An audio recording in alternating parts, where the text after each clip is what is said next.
All new tonight at 6. While efforts to expand capacity at Charlotte's strained animal shelter are underway, advocates are pushing for another measure they say could improve resources for the area's homeless pets, separating animal care and control from its parent department, CMPD.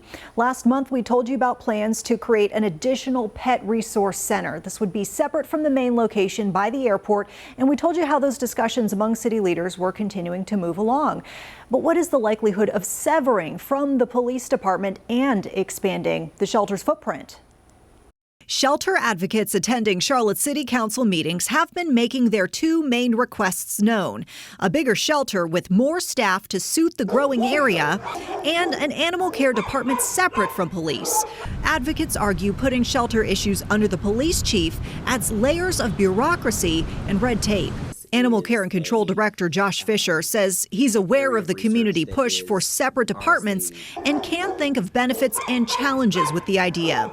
He says right now, for example, funding requests for new kennel assistants can get pitted against requests for more 911 operators and have to pass through the police chief before making it to city leaders. They have to weigh out those priorities, right? Because they are competing priorities, and there's a finite amount of money for the city of Charlotte. He says dividing the department would allow city leaders to hear animal needs separately from police needs.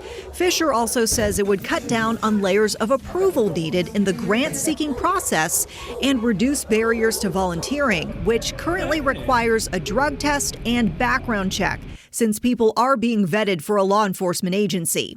However, in order to create an additional city department, there are things that it would come with a price tag. So that's something that would have to be decided by the city manager's office and the electeds.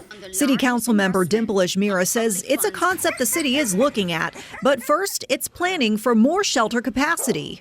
We also got to consider logistics. We also got to consider financial implications of all of it. At the end of the day, we have to be good stewards of our public dollars. An August memo to the city manager shows the city is looking to build an additional pet adoption center on city-owned property on South Tryon Street next to Renaissance Park. And that staff is requesting at least 100 extra dog kennels, 16 to 20 cat kennels, and a room for small pets and kittens. We had set aside $30 million in the budget that was just approved towards expanding our animal care and control, because we are all committed to supporting our animal care and controls division. The fiscal year 2025 budget also sets aside funding for 10 new staff positions, including an additional veterinarian. Ajmira says it's a first big step in listening to the public, with discussions on where to go from there likely to come.